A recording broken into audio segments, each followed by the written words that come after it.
Welcome everybody to the Gauntlet. This week I am very happy to welcome Grandmaster Anton Smirnov to the show. Anton, welcome.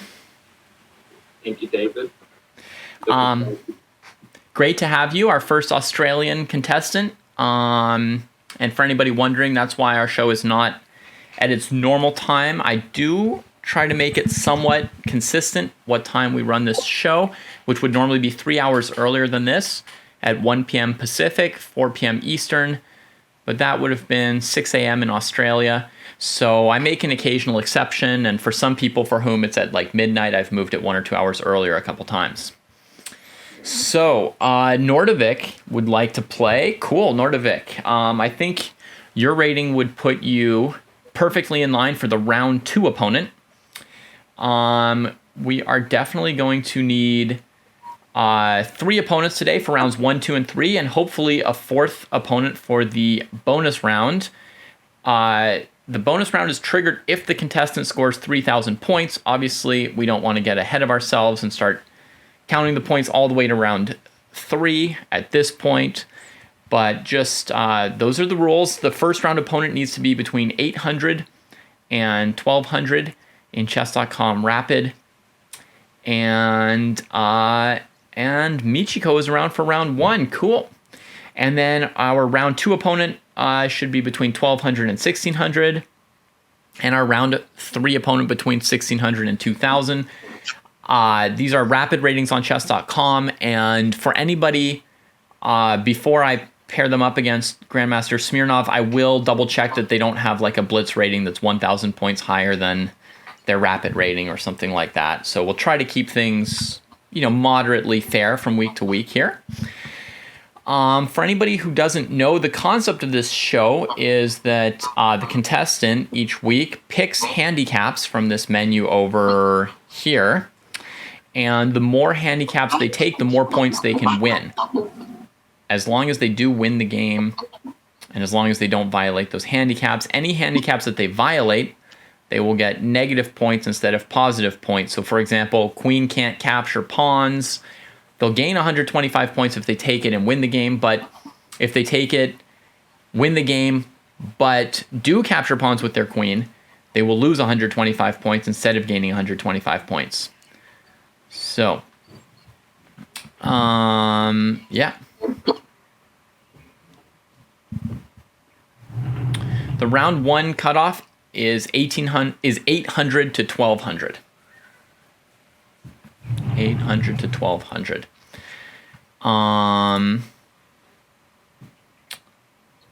Okay.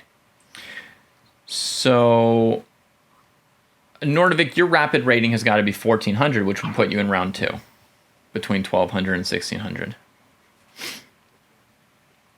All right. So I think we'll go Michiko for round 1 and Nordovic for round 2. So Anton, technically your opponent Michiko has a rating below 800 at the moment, which normally would be unfair to your opponents, but that is due to tanking her rating, and in the past, I'll give you a more accurate rating for her here in a second.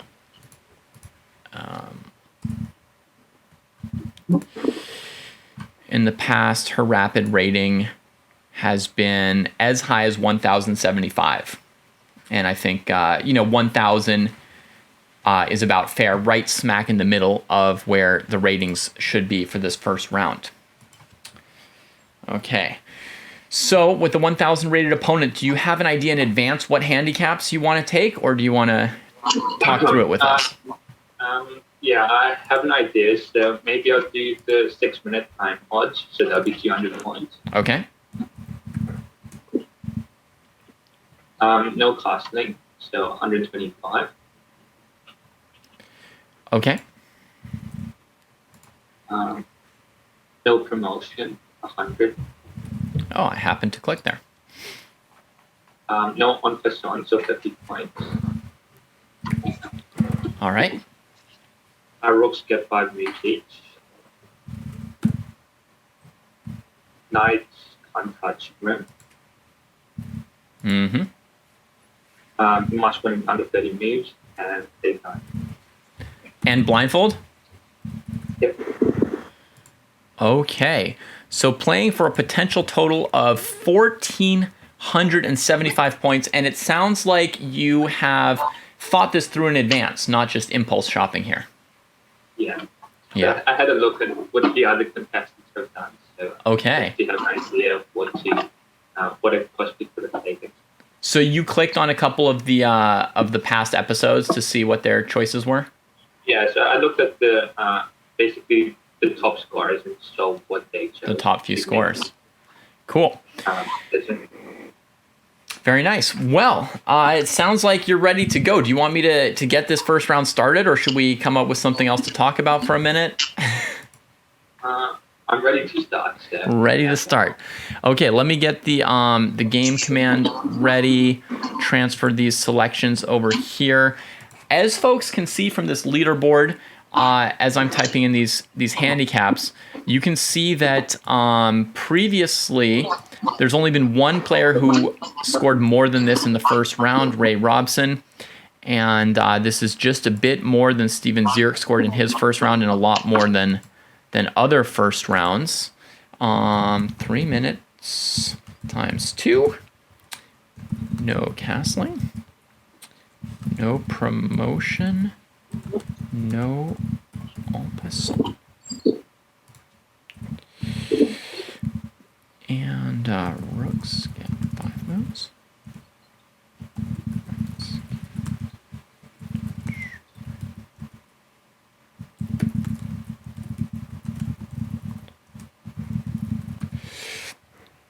All right, so the way this is going to work is there is going to be 10 minutes on the clock for both players, but Anton is sacrificing 6 minutes, so his clock is allowed to go down to 6:00. He only gets 4 minutes of think time. If we ever see his time hit 5 minutes and 59 seconds, then he will actually be considered to have lost his first round game on time.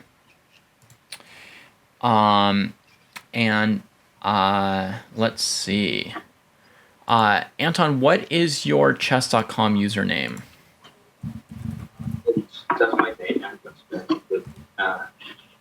It's just Anton Smirnov? With no breaks. Anton Smirnov, Michiko 3, 10-2 unrated. Okay, I think I got this ready. Our contestant will have white in games 1 and 3. I will be muting Zoom during the game, so we won't be distracting him as he plays. Since you don't have a lot of time, I just want to make sure, do you have your board already set up? All your pieces have disappeared? Yep. I can share screens. You ready to go? No, that's fine. I just wanted to make sure you were ready. If you're fumbling around trying to switch the pieces during your game, that would be quite annoying. All right. Looks like we are ready to go, folks. So I'm going to kick off this game and mute myself on Zoom here. Anton, if there's any problem, you can shout out and let me know, and I'll still probably be able to hear you.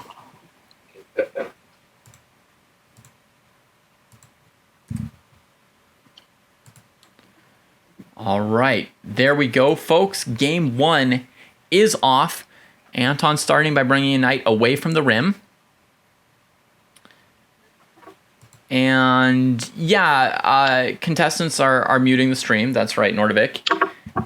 If there's any mods in chat who want to put up a prediction, absolutely give us a prediction. And a prediction would be, do you think that Smirnov can fulfill every single one of these handicaps while winning this game? That's typically what we use as a prediction.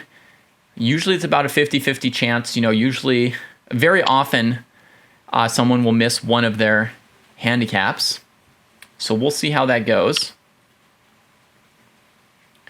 Opening with a transposition to a Vienna game with knight c3, e4, then bishop c4, and we get kind of a gioco piano. Black has played h6 to avoid knight g5, a very defensive move that allows white to get some kind of an advantage in development. And you see white with 3 minor pieces out, black resorting to queen e7 to strong point the e5 pawn.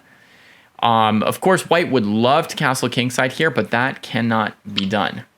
That is a big problem for white here, that they're not allowed to do that. So we'll see how he works around that while trying to go for a quick kill. Right now, he's playing aggressively in the center, but the king is not well positioned for that. So perhaps at some point the king's going to have to move out of the way of the rooks. We'll see. We'll see. And folks, the prediction is up. You can make your prediction. There's just a few seconds left, it looks like. Will Anton make it in the first round? That means every single one of these 1, 2, 3, 4, 5, 6, 7, 8 handicaps he has taken on. Nice move from Michiko, knight g4, trying to pick off his bishop. I expect Anton's going to get knight to d5 as compensation for that, which would be a great square for the knight. We'll see how this goes. No promotion goes well with win under 30 moves. For those of us who've seen some gauntlets, we know those things kind of go well together. One thing that Amon tried last week that he's not touching is must capture every 6 moves. And you can see we're at move 8 and he hasn't captured yet. If he'd needed to, he could have traded a pawn on e5. But that must capture every 6 moves is worth a huge 200 points, but it's extremely challenging. And yes, Fringe, Michiko knows which handicaps Anton is playing with. Okay, we see this rook come out, and actually the trade on e3 here allowing Anton to potentially develop the rook on h1 to f1 with the king still in the way, right? This sort of allows him to work around that king that can't castle. b6, he's going to notice bishop b5 is possible, but perhaps not use that yet. Perhaps still build the position with rook f1. Queen f2, interesting. So the queen and bishop are sneakily threatening checkmate on f7, though it's still a little bit of a ways away from executing that threat. So is he going to go rook f1, or is he going to start sacrificing the knights right here? You know, knight to g5 or something. He opens the rook. That's why he chose to move the queen before the rook. So far, he's used 1 minute and 35 seconds and 12 out of 30 moves. He's using his time basically exactly as a percentage of how many moves he has left with which to try and win this game. Knight a5 from Michiko. That's complicated. He's going to have to stop and think a bit on this move for sure.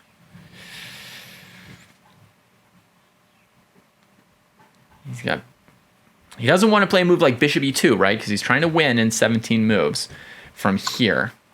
So he's looking at bishop b5 and knight sacks. Goes for bishop b5. c6 is the critical response.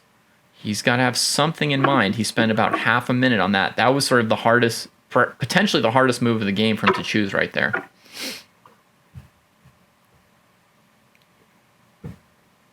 And she goes for it, c6.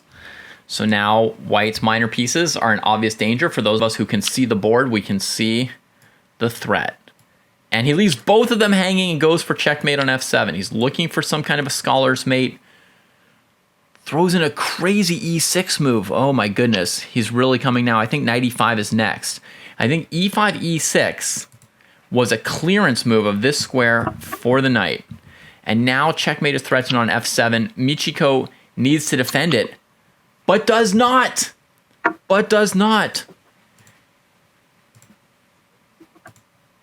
And folks, we have our first axe throw of the day. Oh! Grandmaster Smirnov comes through with the first one. I don't think that he violated any of these, but I'm going to double check because I'm very bad at remembering them when it's like 8 handicaps. It's a bit much. He didn't flag, he didn't castle, didn't promote, didn't en passant, moved the rooks only once each. The knights went straight into the center. c3, d5, and f3, e5. He won under 30 moves. Wow! What a first round! Congratulations to our contestant. Thanks, David.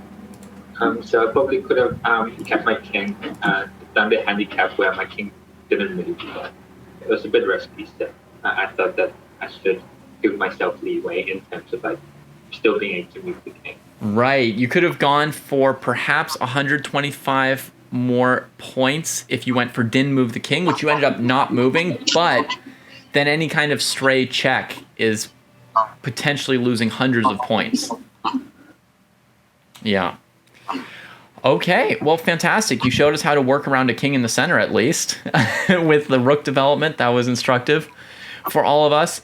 A great start. We've got a second opponent ready for you. Are you ready to start selecting handicaps for round 2 if I tell you your opponent?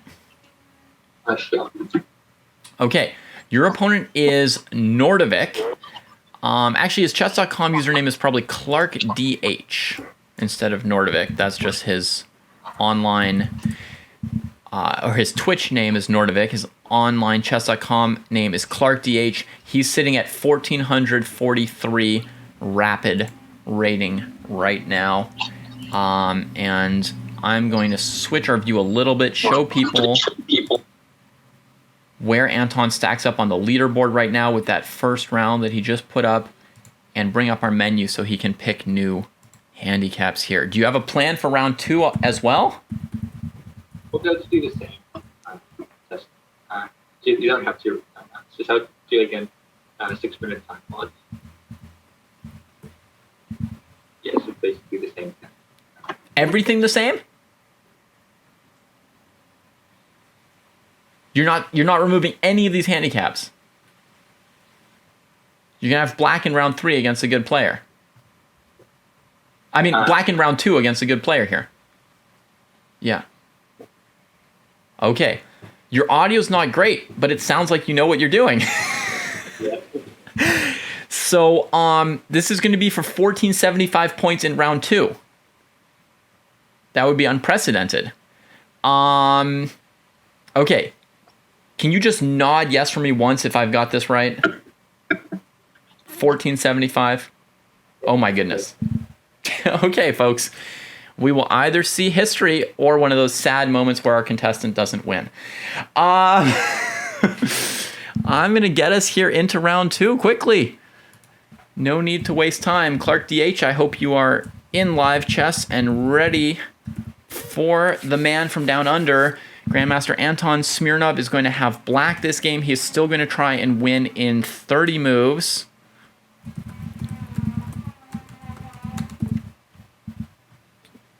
Good luck to both players. We are off with round 2. Mute my mic on Zoom. Let me turn off the handicap menu. What kind of an opening is he starting off with here? A center counter sack all his pawns in the opening gambit. Has he prepared for Nordovic? Is this special Nordovic preparation? What? What is going on?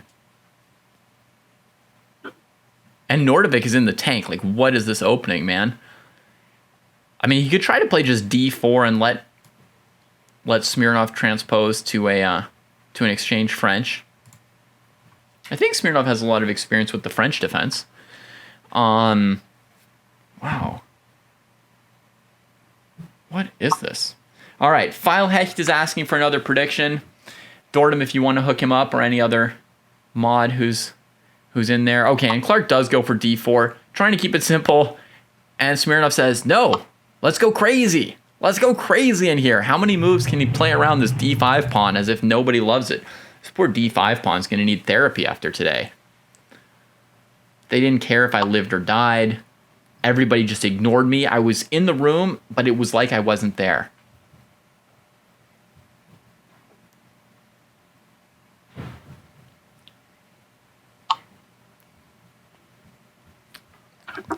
Okay.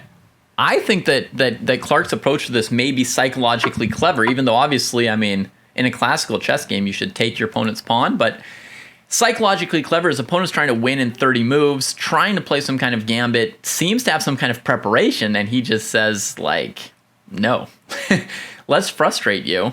And any second that Smirnov spends on the first couple moves here, just trying to figure out where to direct the game, is not really good news for him, given that he's got 3 minutes left and 25 moves left to close out this game. Yeah. And folks, I haven't mentioned it yet, but look at this empty donation bar above me, okay? The show's going pretty quickly, so I haven't had my chance to pass the hat around, which is, as those of you who know me, is not my forte nor my style in life. But your contributions to the prize fund are what allow us to bring in grandmasters every single week, and often famous grandmasters at that. King to f8. Yeah, it was very tempting to castle here, but he remembered he couldn't. Oh, let me switch one more thing about my view. Sorry, folks. I'm working with one screen instead of two while I'm on this trip here, so... and I'm missing E key. So if you see typos that are just missing E's, it's very hard for my E key to be pressed. It doesn't give a lot of E's. All right, no castling, we'll put in green, right? He succeeded at that already. Finally, Nordovic takes the center pawn for him. I guess he's happy to see that.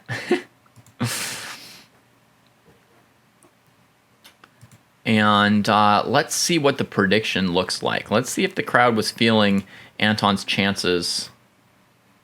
Oh, I don't see the prediction. Anyway, I'll give you guys my own prediction. Right now, I would be betting against Anton.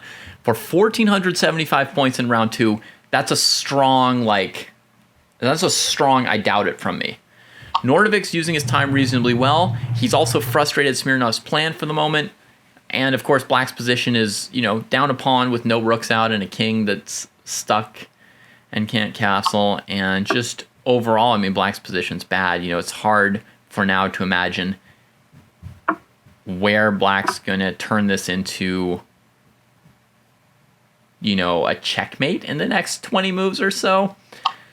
So we shall see. Yeah, maybe queen e7 or something would be a trap on the e-file, but, Clark is no pushover. He's not just going to die to a one-move threat, right? So I don't know what you guys predicted, but I'm going to predict that 1475 was too ambitious. Smirnov could win the game, but he's going to fail one of these handicaps, if not more. I'm going to guess he fails the win in under 30 moves. I'm going to guess he can maybe eventually win the game without violating the other things, but not in 30 moves. So that's what I'm going to say. Nordovic has a lot of experience getting bad positions. Smirnov doesn't I don't think has detailed profiles of every ChessDojo or ready for today, although his preparation so far was more detailed than a lot of other people. He'd watch past episodes and see what points they did. But for those of us who know Clark DH/Nordovic, this is somebody who's accustomed to getting really bad positions out of the opening and defends really, really well, very resourceful. And because he's got all that practice with bad positions, that just naturally makes somebody a better defender. So people who play the opening really well tend to be better attackers and poorer defenders, and people who play the opening really badly tend to be good defenders and less good at attacking or converting advantages. So, technically he has until move 30. So on move 30, he could win either via checkmate, resignation, or flag. But I don't expect many people to resign on move 30 when they know their opponent needs to win in 30 moves or under. Maybe if it were checkmate in one move or checkmate in two moves, you might find somebody say okay, the sportsmanship thing to do is they were checkmating on move 31. I'm going to give them these points. I could see that potentially if it's really just made in one or two moves. Otherwise, I don't really expect resignations in this format. So it's basically checkmate or flag.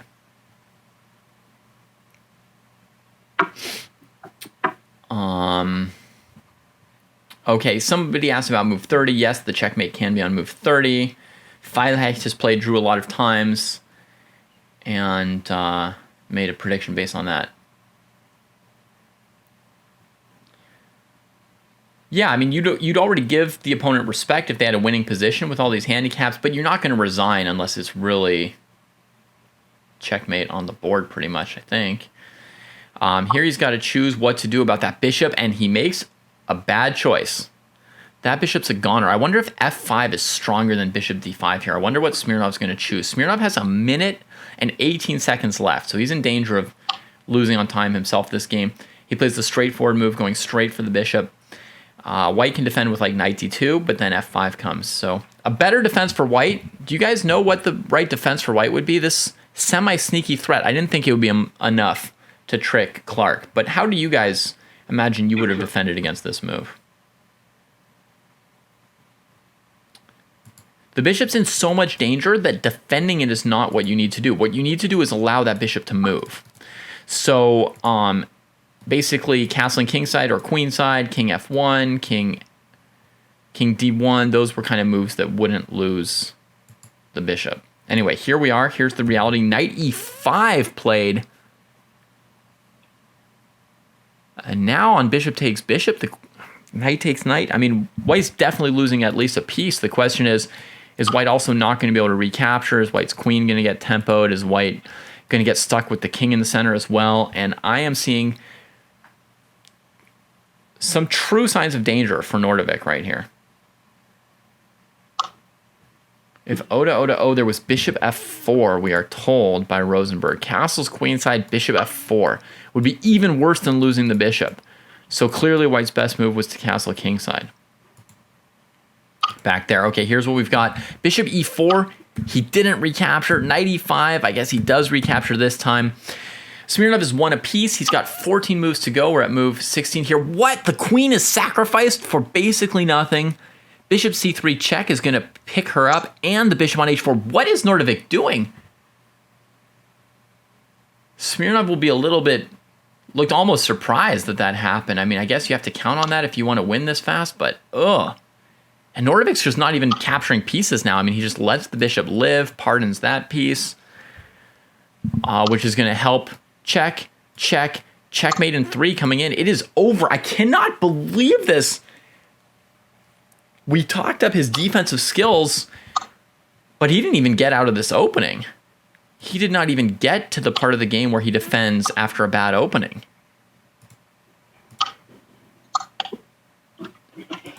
And I could see it coming. I've got the axe ready. We throw the axe. Pfft. Oh my goodness. Somebody tell all the national masters in attendance that we are probably going to be needing them today. I bet against you on that one, Anton. So extra congratulations, I guess. Thank you. Wow. All right. Let me tally up the leaderboard, folks. Leaderboard. Handicap menu. Goodness, that was brutal. 1475? I almost feel like I can't type such a big number in the second column. 1475. Astronomical. Astronomical. You are 50 points away from triggering the bonus round. I guess we can talk about that by now. It's close enough. Let's find you a really difficult third round opponent, shall we? So chat, we need a 1600 to 2000 rated opponent for round 3 here for Grandmaster Smirnov. Defend the honor of the chat here. Don't let him score 1400 points every single round against you guys. Somebody must know how to castle. Right? We've got somebody here who knows how to castle.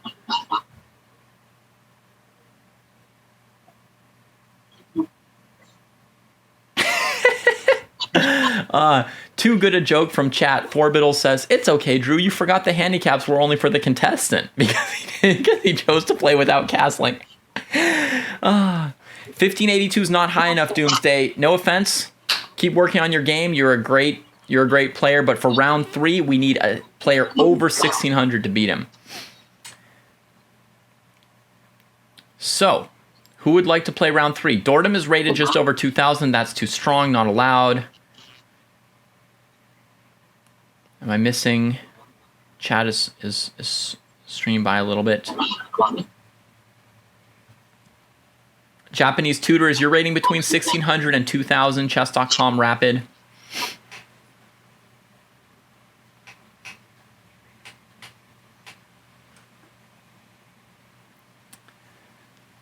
That would be some new blood for us. Rapid rating 1800. Perfect, right at the middle. We're bowling all 3 rounds straight down the middle. 1000, 1400, 1800.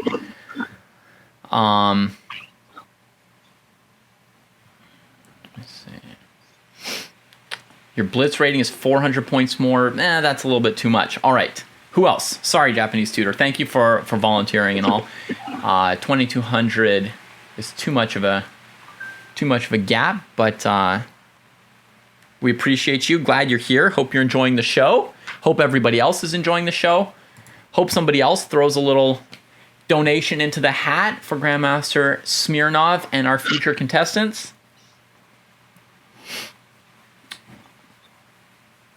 I mean, you're witnessing history here, the highest second round score ever, and perhaps leaves him in the running to score the highest score ever, but we won't get ahead of ourselves. We just need someone between 1,600 and 2,000 for round 3 for the moment. 100% of all donations will go to our prize fund, unless PayPal or Twitch or somebody takes 3%. But I promise that neither Kostya nor Jesse nor DM Hokie nor I will touch any of your donations today. Thank you very much for supporting the show. Step up, step up. I know we've got some 1,600 to 2,000s here.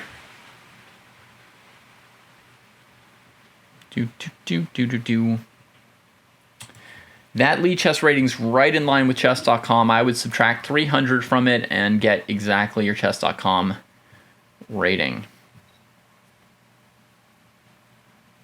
Okay, Chess 10 600. Okay, so round 3 opponent will be Chess 10 600. Okay, with a rapid rating of 1,675, Chess 10, congratulations. You achieved your highest lifetime rating just in the last few days here. Great. Great work. Okay, so your round 3 opponent, Anton, is rated 1680. What handicaps would you like for this round? Don't tell us all of them again. Sure. I'm not going to take all of them this time. So I'll keep the 6-minute time odds and no cost thing. Okay. I'll do no 1%. Okay. And knights can't touch with. Okay.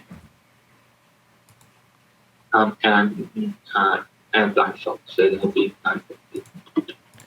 Okay, so if you can see the document I'm in, I've got 3 minutes time odds twice, no castling, no en passant, knights can't touch rim, and blindfold for a potential total of 950 points.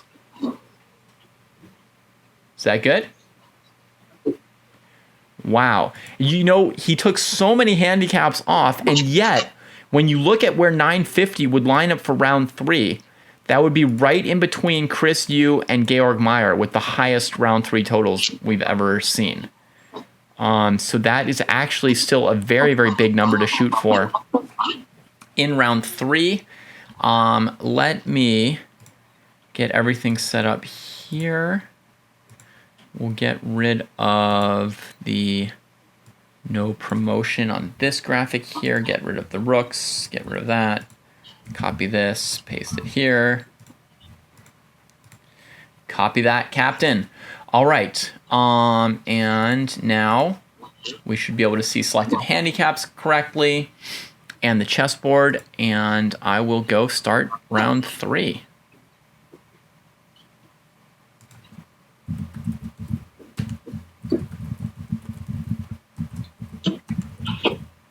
Whoops.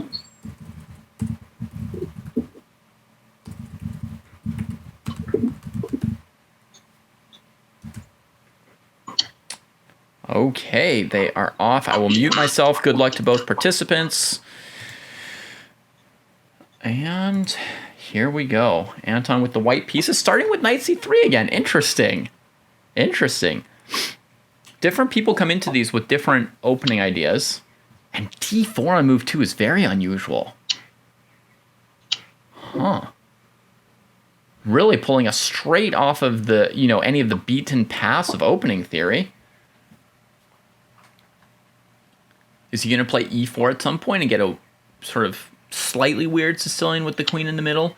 I think not. I think he's looking to put his queen on h4 if black plays knight c6, and that's why he hasn't yet put his pawn on e4 in the center. Now, the most natural move for black for all of you out there would be d5, taking central space, but I could see a lot of people playing e6 first to prioritize bishop e7. d5, probably bishop g5 would have been like a similar play. And Smirnov's looking at playing rook to d1. I would, in opening theory, you'd want to castle queenside here as white, but he can't do that today. Yeah, he's playing white in games 1 and 3, and black in game 2.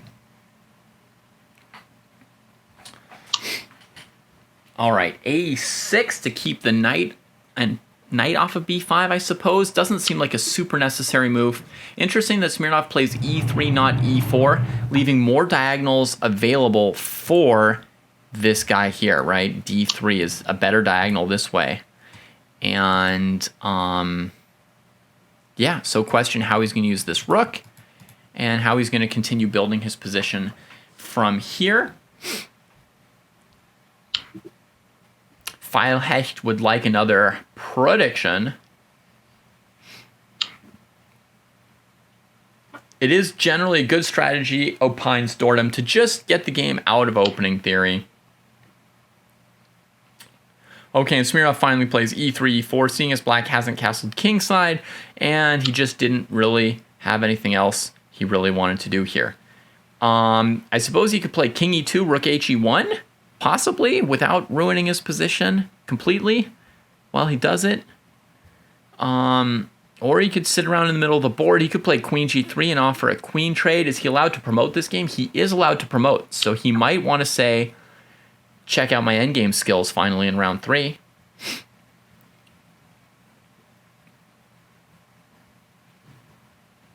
Yeah, I think Anton's good, casual player. I think this is just his focused look. Let me zoom in on his eyes for a second and see what I can glean.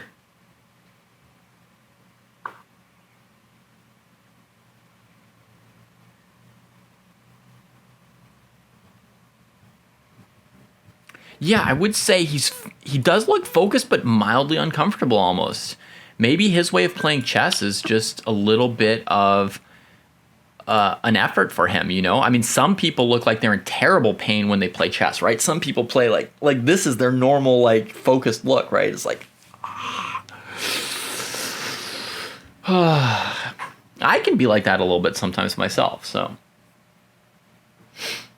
Maybe that's just the look. Okay, king gets slightly out of the way. Rook's going to stay on h1 for a while. I was thinking queen g3, you know, not only is it a way to maybe show his endgame skills, but maybe a way to develop the rook with hg3. That was where that idea came from. With d6, that's now off the table. Chess10 really delaying kingside castling. It's true that no dojoer has castled, but this time with a bishop d3, queen h4, I can understand that reluctance for sure. Okay, that rook's taken a second move. Big spender is this rook on a1 with 2 moves already in the opening.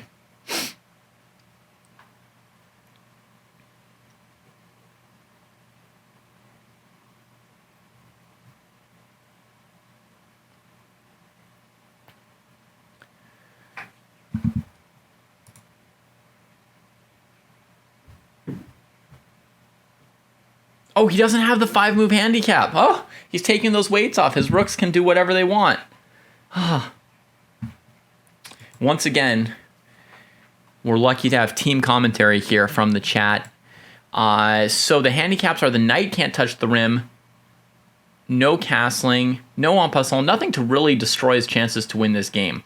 I will bet heavily on Anton to succeed in his quest in this third round.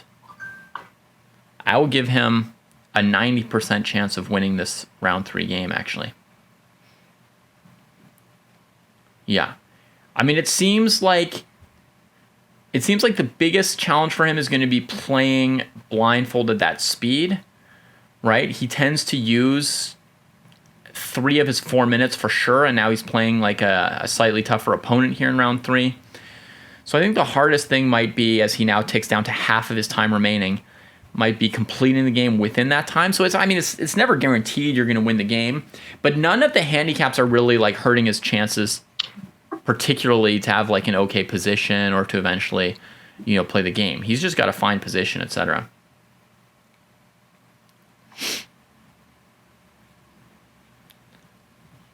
So, yeah, black's position's okay. What they should be doing is going for more counterplay on the queen side, probably. Either on this move or on past moves. There's like one plan is knight a5 to c4, and the other plan is b4. Knight a7 does not look like a normal plan. Is it headed to c8, b6, and then c4? If so, there was a faster way. So that's definitely an odd move. Okay, Smirnov starts to work on the rook on h1.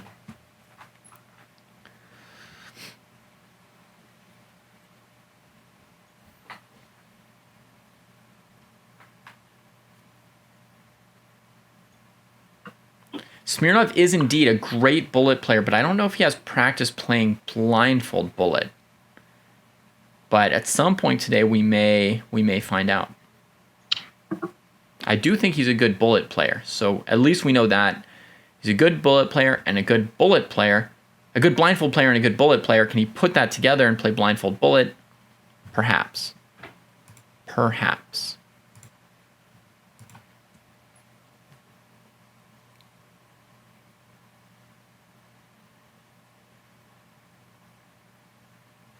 If he hit 900 points, where would that put him on the leaderboard? If he hit these 950 points right now, that would already put him at 3,900 and second place overall without even playing the bonus round. Wow. That would be insane. I mean, he would set the record in round 2 and be just a couple points off of the record in rounds 1 and 3. I'm betting on him to do it at this point. Oh, now black's got 2 knights hanging. Uh-oh. That spells disaster. But he chooses not to go to g4 because knight f6 apparently he deems sound for black. Black wouldn't lose a piece. Okay. And I guess black's near blunder looking move cost Smirnov 18 seconds. That's a lot to gain from a move that was essentially not such a great move. Now bishop c8, switching back, and he throws in a tactic, knight d5. I think he'll come out ahead a piece if black takes on h3. So black needs to calculate this accurately, respect it, and then move the queen here. That's my 100th of a second calculation for you all. Queen b8, reasonable.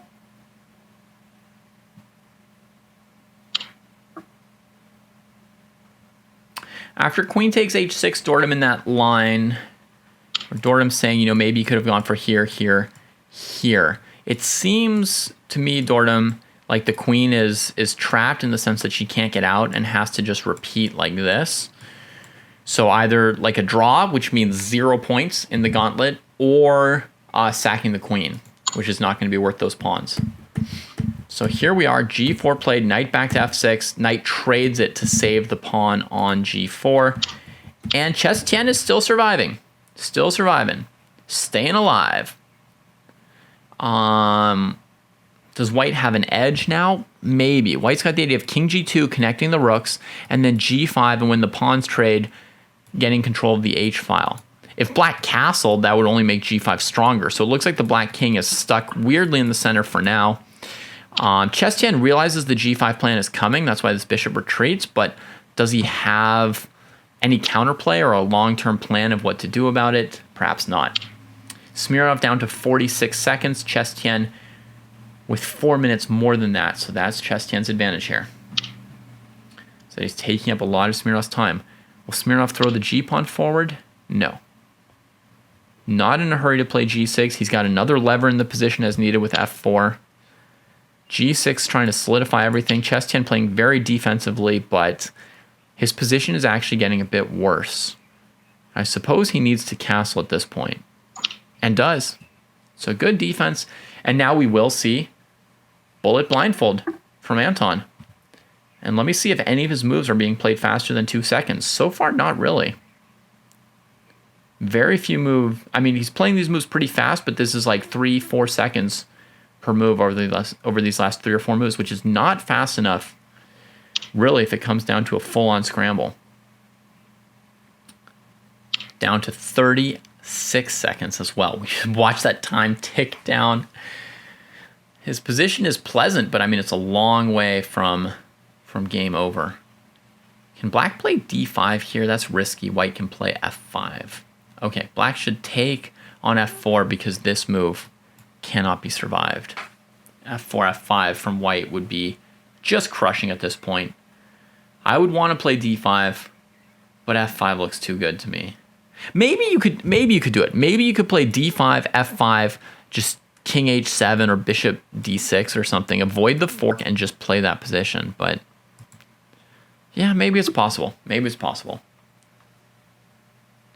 Would I pre-move f5 here so that if my pawn isn't captured on f4, on any move I want to play f5? If I thought of it, maybe I would. It seems like he actually could have. Bishop d7 is not good enough.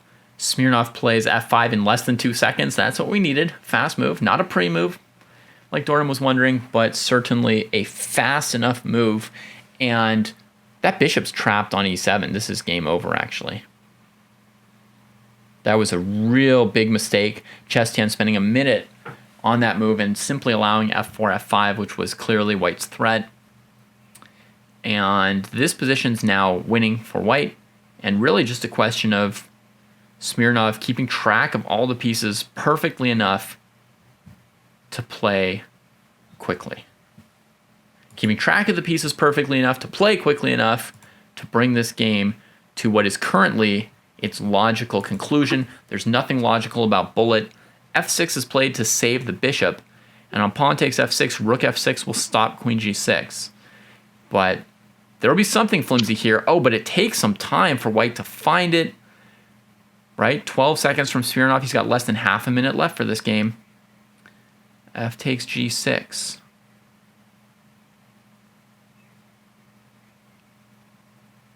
Okay, so he's looking to just win one pawn with that move, right? Bishop g4, locking down the g-file. A good defensive move from ChessDojo. ChessDojo is alternating back and forth between 3 or 4 really good defensive moves and then one weird move. Overall, making it pretty tough. Smirnov has 10 seconds left, folks. 10 seconds left. He's almost out of time. He is almost out of time here. And I would say his chances of winning have just gone from 90% down to 40% probably with the time trouble. It's just too much time trouble. You can't play bullet this fast in a position this complicated. It just can't quite be done. I know he's been absolutely impressive so far today, but I mean, there are limits. There are limits. 2.8 seconds on rook f1. So he lost almost 1 second on that. It was a good move. If d4, he can take on f6 with check to save the bishop on e3. It won't be trapped. Black with 2 minutes left. Still enough time to figure out 1 or 2, defensive moves at key moments here for black. And I guess no king g6 because the pawn takes d5. Should black just push d4 through? Probably. How fast can he take on f6? Just under 2 seconds. Bishop g5. No, he comes up with another move. Bishop h6. A fancy tactic. The king can just take on g6, though, and keep f6 defended, right? Yeah. Yeah. And ChessDojo is stopping and thinking for a bit. Oh, then bishop takes f8. No, that's not good. Bishop takes f8. Oh, man. Smirnov, with outside of the board, is seeing things a little bit better than us, but he's got 8 seconds left on that last move. Can he do it, folks? Can he do it? Black brings in the queen to try and defend. Rook f5 is coming. Oh, he played that so fast. He's like in some kind of zone now. I feel like he's using a trackpad from the clicking sounds I'm hearing. Wait, he's got this game. It's over now. There's no good defense here after queen takes g4 check, and he's got his time back up to 10 seconds. Pre-moving, taking stuff, and checkmate, and oh my goodness, he has done it again. I can't believe that.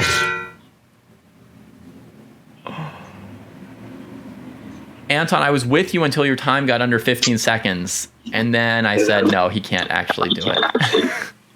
Yeah, I was a bit rusty. I kind of didn't really manage my time very well. You felt a bit rusty. Did you feel concerned at any points in that game? Yeah, at some point I kind of forgot the possession, so it took me some time to remember where all the pieces were. So those were this. Yeah. I was kind of practice at some point. Because, like, I was really low on time, then like I couldn't really remember the possession that well. So. Okay, so you do have to sometimes check. You don't just, it's not just automatic for you where everything is. Sometimes you really have to say, where is that stuff? So I mean, like after a while, I kind of remembered where the pieces were, but it was really nerve-wracking. There was like maybe like 5-10 seconds where I just forgot like where half the board was. Yeah. Oh man, I sometimes that happens to me. Like, it's happened to me a couple times, like in the end game, where I'm just playing so fast that I'm like, I don't know where the pieces are. I'm waiting for somebody to move the piece again to see where it is or something. That is incredible. Let's tally up your score. We already know it's 3,900. We were doing projections. We know where you are at right now. You are flying high. 950. Good Lord. 3,900 points. You have won at least $200 by surpassing the score from last week. Probably some more than that. You're 3,000 points higher than our score from last week. Wow. Okay. So I go to our chat room for a National Master opponent for the bonus round, which has just been triggered. And also some donations have been triggered, right, folks? Let's give it up for the highest 3-round score we've ever seen. 3,900 points in 3 rounds. Applause for the Grandmaster. Some tips. He's going to take a lot of our money this week, so we need some donations for the contestant next week to have something to play for, right, folks? We've got Rosenberg here ready. Thank you, Rosenberg. It's up to you to derail this train here. He says he's a little bit rusty despite this score. So good luck with that. All right, Anton, your opponent is National Master Evan Rosenberg. In the bonus round. What are you gonna do here? Maybe I'll just do play blindfold. Just give 3 minutes time. Play blindfold and give 1 increment of 3 minutes. Okay, so that would be 2 handicaps for 600 points. Do you see what I've marked, and does it look right to you? Yeah. Yeah, I've got it. Okay, great. Thank you very much. Folks watching the stream, sorry for one tiny little lag storm there on my end, but I think it should be out of the way. 600 points, if he did it, would be enough to take the top spot here on our leaderboard. He has 450 points behind Ray Robson at the moment. I'm going to go set up the game.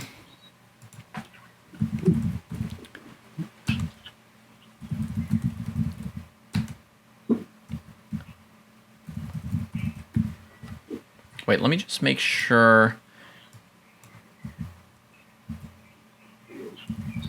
I think there might not be an S on the chess.com name. No, there is also the S. E.S. Rosenberg. Okay, yeah, so I got, okay. So with the S, E.S. Rosenberg, 10-2, unrated. Good luck to both contestants. And they are off. Here you guys can see the first move of the game. I'm going to go mute myself over here to not distract our contestant. We're going to switch over the leaderboard view here in a second. You guys can probably keep track of the handicaps he's chosen here without this graphic. But anyway, we'll put it up there. 3 minutes once plus blindfold. Everybody prepare to enjoy a very high quality game as we get blindfolded Grandmaster versus National Master, titled player in the bonus round. And this kind of exchange, Ruy Lopez, is exactly what Ray Robson himself, the man that Anton Smirnov is trying to dethrone as the ultimate gauntleteer. This is exactly what Ray Robson played in his epic tussle in the bonus round.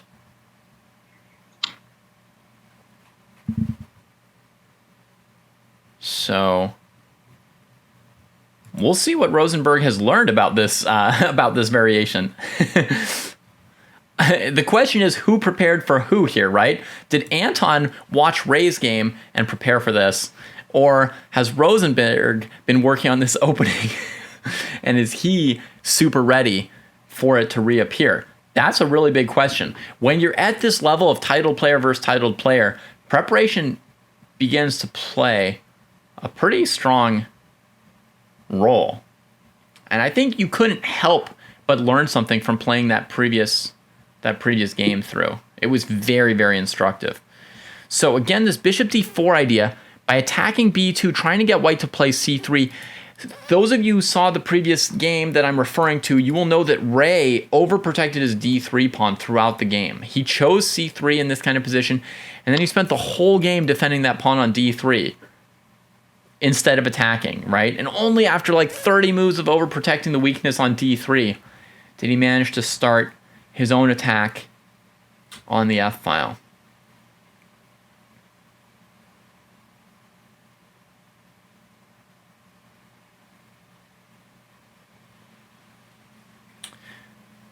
$500 points for blindfold does feel like a lot. I am feeling, Kosti and I had a discussion before the season about whether blindfold should come in at 400 points or 500 points.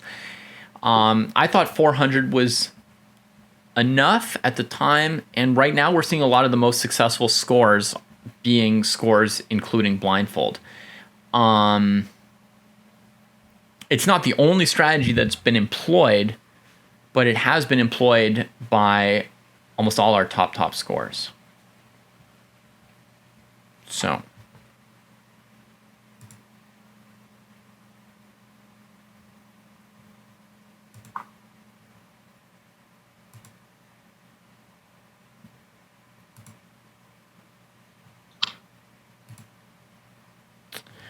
okay, g4 coming in, gaining space. That was the last chance for that bishop to trade the knight was here on this like h3 move. And after knight d7, g4, this bishop's in danger of sort of losing a pawn on that square if black just retreats, right? So black's probably going to have to throw in bishop takes knight check. I don't know if he planned for that or if it was like a tiny little warming up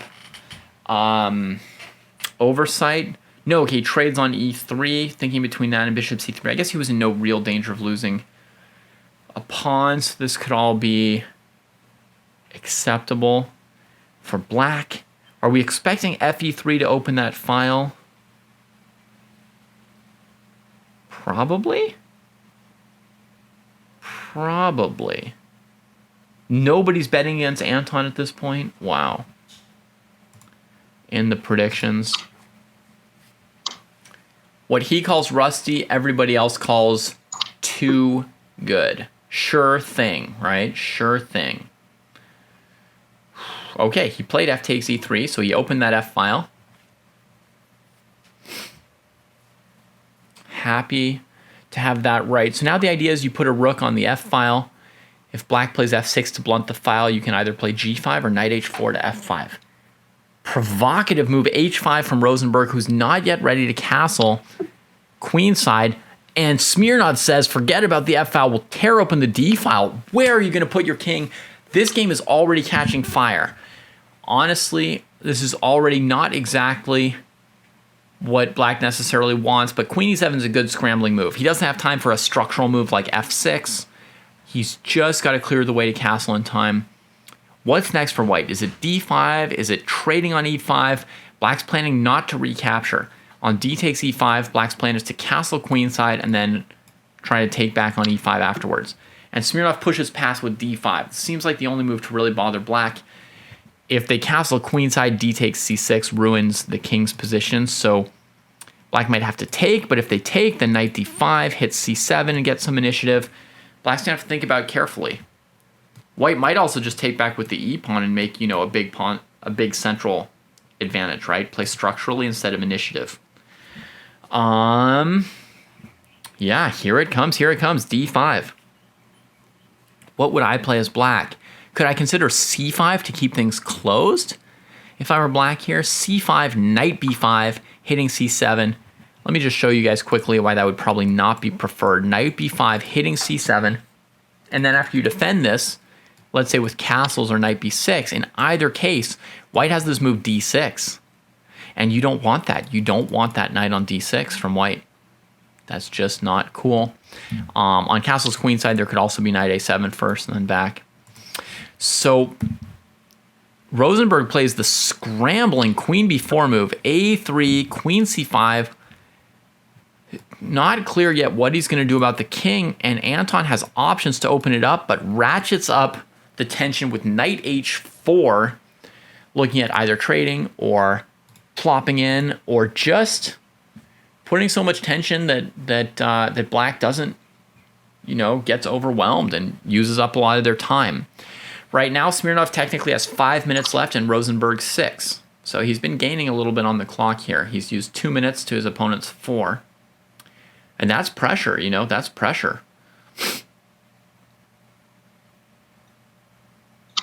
Yeah, after so many rounds where he couldn't touch the rim with his knights, it must feel good to play knight h4 and knight a4. Okay, simple trade on g6, and then he says, okay, f-file, that's a thing too. Ooh, queen g4 allows queen e3, but it's such a good square for the queen. He just plays hg. I think black might be looking at rook h3, trying to stay active, trying to stay in this game as black. He's got to find really good moves, and he's got to find them pretty fast. What do you think? Rook h3 seems okay. White's going to play rook f3. Then black could trade and play rook f8. Okay. That'll be fine from black's perspective. White throws in the trade. Right, because if the pawn takes, the king's position's ruined. If the queen takes, white doesn't need to answer that threat on e3, can ignore it for another move. Bam! The knight gets the outpost. The rook's coming to f7. Wow. I lost track of that possibility of trading on c6, but that was a really strong move. Now the rook on d8, I'm not going to lose track of this. It is undefended on this file. I'm worried. Rook f7 could be played. Knight e7 maybe also might do something annoying. He's looking at queen g4, really pressuring this knight and taking away its potential move. So that means the knight sort of has these kind of moves, because unpinning is a must at some point here. If knight here, does knight e7 win, hitting the queen in the back rank? Queen can go to e8. Yeah, it doesn't quite win. And knight b6 can block on c8 in some cases, but knight b6, maybe just knight takes knight. Oh, rook d1, a b6, that'll get rid of the back rank. The rook's double. I am really worried for that knight. Oh my goodness. Knight b4, queen e6, queen d3. That's like worrisome, if not, maybe not winning, but worrisome. Knight e7, queen e6, knight takes g6. Might be sort of a pawn-winning tactic. Not clearly overwhelming. Anton taking some time to consider. Might as well. He's got the time for it this game, right? He's got another 4 minutes left, and he's in a good position, but the next move might be critical. So we can do the same thing. We can stop and try and find a good move here. You guys like how the bonus round comes in? We get like 3 rounds of sort of wild blitz and bullet chess. And then suddenly we settle in and watch like titled untitled player, high quality instructive content. It means this show is kind of a microcosm of ChessDojo, a mix of instructive and oh la la, a mix of instructive and fun. So here, look at this idea of rook h4 trying to take the queen off of this knight, off of the pressure, right before this knight moves. Anton wins with here, here, check, here, check, here, check, here, and back rank mate. And yes, folks, he calculated all that before playing queen g4 there. So his queen gets in contact with the rook. This can't be played. She's in contact with this. Black threatens checkmate on c2, but I think knight b4 is an automatic move and just an easy win for white right here. The tactics just piled up. So what you have just seen is an example of a way of winning chess games that doesn't get talked about that much and is not understood that well. It's playing chess where the strategy is actually tactics. The strategy is a build-up of tactical problems for the opponent until you can actually just crack their position with a direct tactical threat. And that's what Smirnov did. His knight came in contact with e7. It came in contact with squares where it could hit the queen and the g-pawn. He pressured the rook on d8 and the knight on d7. When the rook on d8 moved away, he could pressure the knight on this file. He could pressure the back rank mate. Then he used the rook on h3 that was poorly defended as well. Sweeps in, and now a move like queen d5 probably will save his knight without allowing checkmate on c2, if you guys know that little tactic. a5 was a nice resource from Rosenberg, getting out of the way of back rank checkmate. But queen d3 or queen d5, yeah.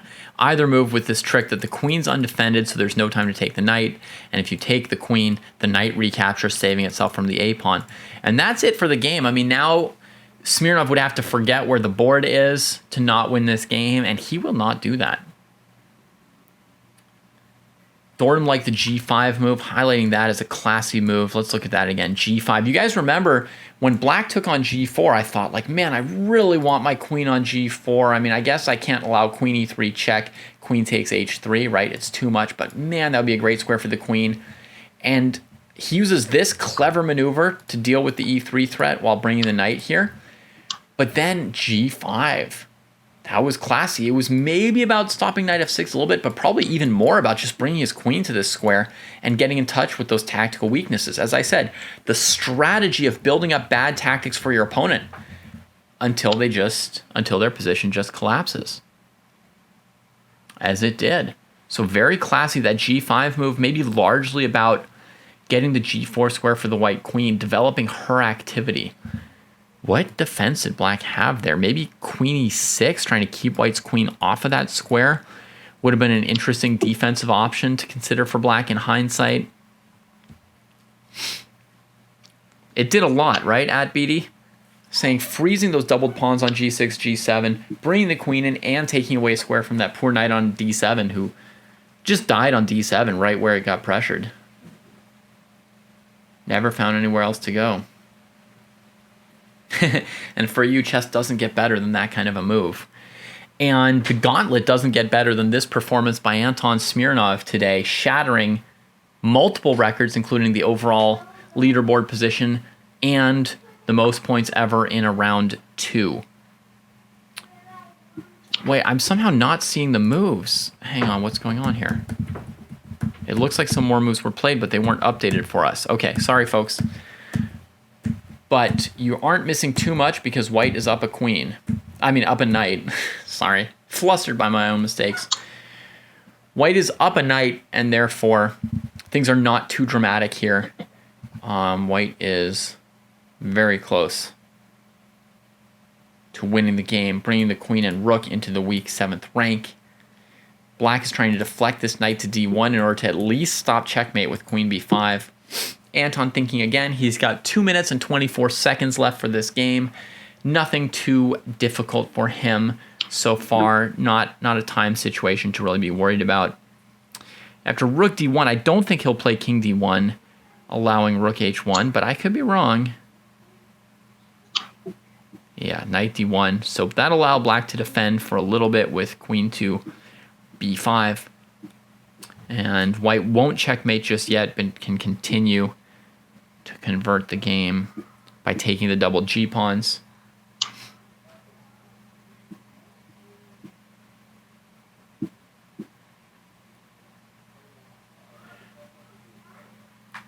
Yeah, the gauntlet is difficult. I mean, when you see the final score in the thousands from the GM, you may think like, oh yeah, it's all just whatever. But we've seen GMs completely fail on the gauntlet, and then your score is like 1,000 and or less, and is not seen here on this leaderboard, so you don't see it at the top. It doesn't show up, but we have had several strong grandmasters score in the 1,000 range, and even those who win, I mean, they're winning sometimes with, as Smirnov did last round, with 9 seconds on his clock, while blindfolded. I mean, you cannot take any of those points for granted ever. So.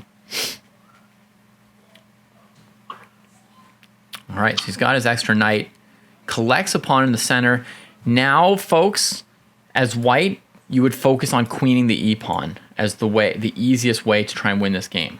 You would focus on the e-pawn. How did he set up that simplification, folks? The queen went to a6 instead of b5. I feel like she might have been better on b5 covering this pawn, but he checks and then gets the rooks off. Checks again to get the center pawn instead of the g-pawn. Here's where we are. He can offer any queen trade he likes. He can start pushing this pawn forward and continually offer queen trades if black tries to block the pawn. This game is in the bag for the grandmaster right here. The only problem for white could be like this counterplay, and it's just not as fast as white's e-pawn. So just focus on queening here. Focus on queening. We might see the move queen c5 now.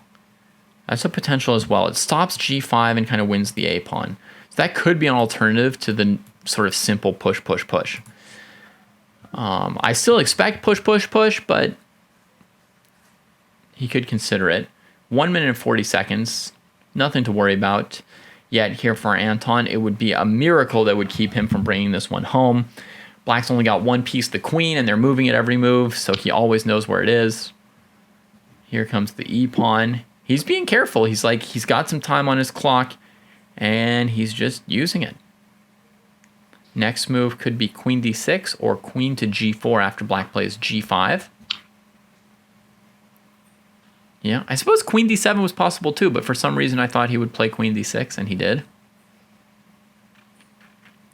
And this pawn is just marching, and this is a lesson that was mentioned recently in one of my lessons, so my apologies to anyone for whom this is repetition.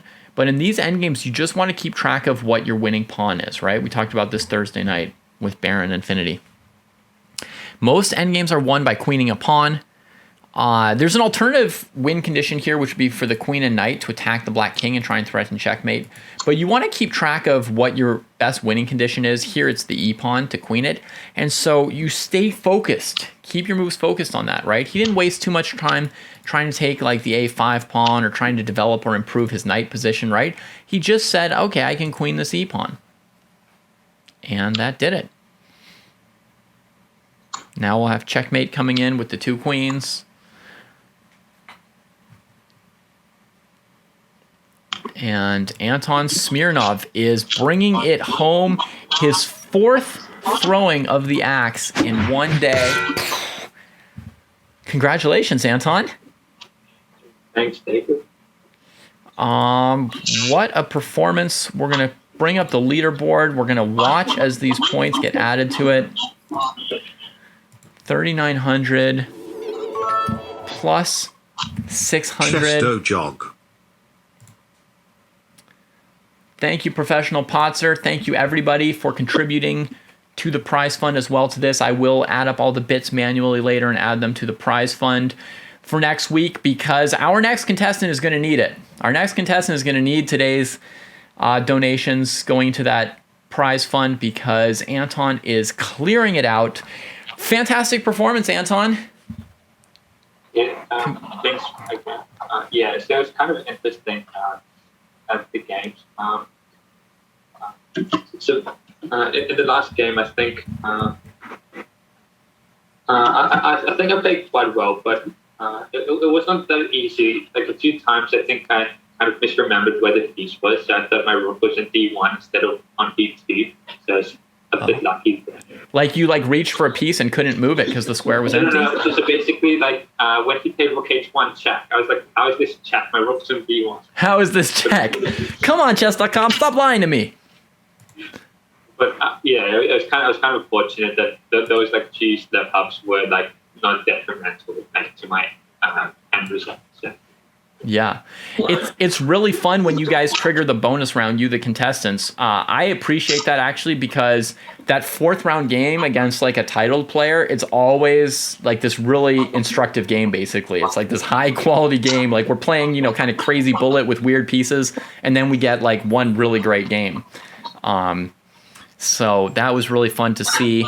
We're gradually becoming experts in this variation. Did you know that Rosenberg played this variation here? I think I saw his game against Ray Robson. You did. I didn't really pay attention that much. Like I remember Ray played like last time he played, and he played against the international master. And he played the Berlin, but apart from that, didn't really like look into it. So. Well, it felt like you were quite well prepared for today overall. You picked all your handicaps quickly. Did everything go according to plan? Is that more or less fair to say? Yeah, more or less. Like I had a few backups just in case. Like for instance, if in my second round game, there was made to win 30 moves. But apart from that, everything went perfectly. To be honest, like I played against a few of my like friends, and I played this format, so maybe their ratings are like from 1,200 to 1,500, and I've tried to play the 1,475 points against them to see how fair against them. And most of the games I was able to not like concede any points in terms of handicaps. Okay. So I kind of have to like thank my friends for helping me. Nice. That's excellent preparation. All right, folks. Anton Smirnov using exactly the kind of preparation that I always recommend to students, which is basically to imitate the conditions you're going to have to be playing in as closely as you can, right? The style, the rules, the format, the opponent level, anything you can to get the most congruent practice. And it totally came in handy. And do I understand that if you had missed one of your handicaps in round 2, you were prepared to maybe play round 3 a little bit riskier than you did? So to be honest, like in round 4, I was planning to get 750 points. We're playing blindfold 500, 3-minute time odds, and also the 1%. So I always had that just in case. But okay. So it was just in round 4 that you played a little safer because you were in such a good position. Yeah. But I mean, like, of course, like, I was a bit fortunate that rounds 2 and 3 went the way they did. Right. It wasn't like the most comfortable wins. Yeah. My scariest moment for you was when you went under 10 seconds in round 3. All right. Congratulations. Thank you so much. That's our show, folks. That's it. We'll be back next Saturday at our normal time of 1 p.m. Pacific, so 3 hours earlier than this episode we just saw today. Thank you so much to Grandmaster Smirnov for participating on our show. Also, shout out to the California Unicorn, Smirnov, a member of the team last year. So very nice to do something with you again and to see you. With that, you guys have like 10 seconds left. You can throw some donations at the prize fund for next week's contestant. I will be shipping most of this money, 80% of it, I think is the rule, to Grandmaster Smirnov this week. And we will see you all again next week.